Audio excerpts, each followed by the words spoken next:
Aventuriers, aventurières, bienvenue à ma table, venez, essayez-vous. Ces vieilles chaises ont reposé bien des corps et oui, autant d'histoires. Bon, vous avez l'air sains et saufs après un long voyage. Si cette auberge vous semble étrange, n'ayez crainte, vous êtes sur Arkelvedin et l'étrange, nous en avons à revendre. Ici, c'est la cité de Dagrenok et son auberge du Sandverg. J'y viens souvent me détendre, boire un verre ou deux, et vous feriez bien de m'imiter, croyez-moi. Toute la vallée du Vogler s'y raconte. Il n'y a de meilleur endroit pour entendre les bardes qui chantent et jouent, les pêcheurs qui râlent et boivent, les femmes qui font du charme et jabotent, parfois des mages comme moi qui se mêlent au commun des mortels. Inutile de le cacher, je vois que votre arrivée sur Vedin vous emplit les yeux de questions, d'excitation et d'incertitude. Pardonnez ma langue, parfois je passe du familier au soutenu, tout dépend de ma compagnie et de mon humeur. Encore, je vous assure, soyez sans crainte, je me fais un plaisir de vous en instruire. Alors voilà de quoi nous parlerons. Oriam, je veux un grand cru pour mes hôtes, s'il te plaît. Apporte-leur une carafe d'Azelbord rouge par Alvarn. Non, je vous en prie, gardez vos pièces. C'est moi qui vous l'offre, vous êtes mes invités. Bientôt un barde vous contera tout ce qu'il vous faut savoir. Bon, commençons par l'essentiel. Un peu sur moi, non ? Je fus explorateur de nombreuses fois dans mes 50 ans de profession en tant que mage émérite des Ophimides. C'est le plus grand ordre des Riandes. Si je connais peu votre monde, j'en connais assez pour vous préparer au mien, qui ne tardera, croyez-le, à faire de vous des hôtes fortunés. Mais avant de vous parler plus spécifiquement de l'île des Riandes et son archipel en entier, vous devez savoir que le monde d'Arkelvedin a, selon les savants, des origines contestées, que je ne vais vous raconter ici. Quoi qu'il en soit, il est constitué d'une myriade d'îles et de plusieurs continents flottants. Cela vous paraît invraisemblable ? Soit, c'est Arkelvedin, et vous ne l'aurez entièrement exploré avant d'avoir atteint le centuple de votre âge, croyez-moi. En dehors du continent du centre, celui qu'on nomme Varlésie, le plus populeux et civilisé selon les savants, avec une étendue de 83 520 000 km², il est probable que toutes les terres continentales sont assujetties aux brumes éternelles, un phénomène qui demeure incompréhensible à ce jour. Quoiqu'elles apparaissent à des intervalles impossibles à déterminer encore, les brumes envahissent les terres, plongent villes et paysages dans une morne clarté qui demeure pendant plusieurs siècles avant de se retirer pour une durée tout aussi longue. L'absence dans ces cieux des cercles ou des petits points lumineux étranges que vous appelez soleil, étoiles et lune est une particularité d'Arkelvedin. Son ciel est vaste et vide, mais du fond obscur des nuits de Vedin émane parfois une lueur qui, sans être la conséquence des rayons d'un dit astre, brille sur la matière visible. Et les savants croient que la lumière du jour, comme celle de la nuit, provient directement du Lumiria, un monde lumière qui serait au centre du Cosméon. Et qu'est-ce que le Cosméon, me direz-vous ? Ben oui, c'est l'incommensurable cœur interne de l'univers, une structure invisible composée de milliards de ventricules ou microcosmes interreliés par une fibre créatrice et universelle que les mages nomment la Talmache. C'est grâce à cette fibre que nous faisons nos œuvres dites talmachiques. Ceci étant dit, je dois vous parler brièvement du calendrier des Riandes.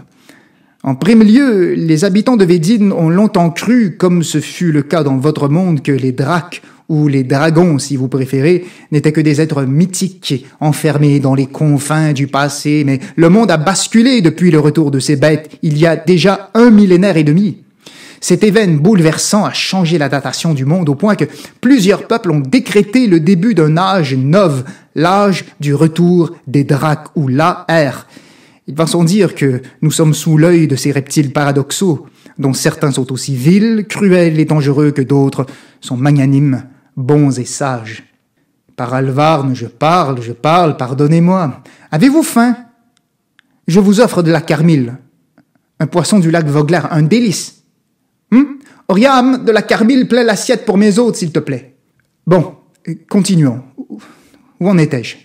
Ah oui, les Riandes, avec ses 193 125 km² a divisé son année, ou Yar, comme on dit ici, Yar, en 5 mois, Norenth Kilern, Ventune, Alvarn et Wellar. Ils représentent non seulement les divinités principales du pays, mais le nom des saisons elles-mêmes, dont chacune contient 74 jours. Comme vous le constatez, la cité de Dagrenock est lacustre et ses rues sont des voies d'eau. Elle est construite sur un plateau rocheux dans le lac Vogler.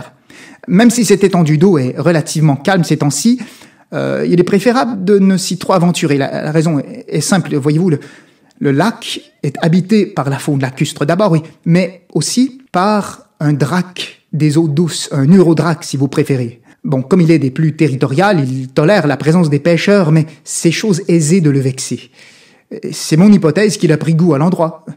De par le passé, il a même sauvé certaines personnes de la noyade. La ville existait avant sa venue, il y a 300 yards déjà. Mais ce lac est devenu sa demeure indisputable. Aussi est-il préférable, si vous partez pour la forteresse de Respaven, au nord de la vallée, d'y aller en coupe-ciel ou en groupe bien armé, sinon vous devrez braver la forêt d'Azelbord. Soyez prudents sur la route, car une fois passé le village de Finaghi, vous savez, les brigands, et disons-le entre vous et moi, je braverai la forêt avant la route sans hésiter. Si vous avez besoin d'armes, vous trouverez l'armurerie de Galel sur la rue des Albardes en direction de la Porte Royale. C'est lui qui fournit en armure et en armes les lames de Dagrenock, à savoir les militaires qui constituent la milice de la ville, ainsi que tous les membres du conseil militaire qui les gouvernent. Et si vous avez besoin de curalgine ou de diverses potions et herbes, sachez qu'il y a les élixirs d'Alixie à 500 mètres d'ici sur la rue des Pèpres. Ou, comme vous le dites, je crois, les poivres. Cette ville est gouvernée par 3 forces, les Galves ou les prêtres d'Alvarn, l'ancien dieu des Hurtes, les Calastères, ces illuminés qui ont imposé une république de sorciologie après avoir renversé la monarchie, et nous, les Ophimides. Nous avons couronné les rois, nous avons tout construit, les écoles et les institutions de la cité. Bon, le peuple nous respecte et nous craint autant qu'il nous méprise et nous ignore, même s'il ne serait nulle part sans nous. Ah, assez de bavardage. Parlons de vous. Mais non, ce n'est pas vrai, non, ici. Mais qu'est-ce qu'il me veut encore? C'est un confrère qui me fait signe à la porte. C'est Golto, mon supérieur. C'est bien cela la vie d'un Trael, ou si vous préférez d'un mage supérieur. Toujours sollicité. Je dois malheureusement vous quitter, mais je vous en prie, terminez votre repas, je vous l'offre. Que me veut-il encore? Nous continuerons cet entretien, si vous le voulez, passer par la tour des Ophimides en direction de la porte des Trael. Demandez Zartir, c'est moi. Si je n'y suis, je serai dans ma tour, à l'ouest de la ville, sur la rive du Vogler. Je ne suis pas impossible de trouver. Oriam, excellent service. Le repas et le vin gracieux, c'était de l'ordre, Une dernière chose, gardez souvent vos yeux sur votre escarcine. Bienvenue à Dagrenock. Sur scène, en ce doux matin du Roquilerne, un barde étertin du nom de Lonvad l'Errant fit son entrée pendant que Zartir partait avec Golto. Après avoir accueilli les tonnes applaudes, il s'installa sur un tabouret avec son luth et prit parole. Plus de 200 spectateurs venus d'un peu partout étaient présents pour son sologue au spectacle solo. Lonvad était connu en Irlande et sur la côte des terres pour être l'un des meilleurs bardes et historiens. Le haut de cap de 8 antiards, jeune encore selon la durée de vie typique des Hobelins, avait acquis une féalige ou un public fidèle tant sur le continent que sur l'archipel. Son charisme était étonnant. Ses cheveux cuivre ondoyants, ses yeux d'un bleu clair perçant et sa voix suave et posée enchantaient les foules. Ses habits, toujours de la dernière élégance, l'auréolaient d'un simple prestige, auquel s'ajoutait sa mémoire phénoménale, son charme et son érudition. Il joua son luth et raconta l'histoire, si écrite.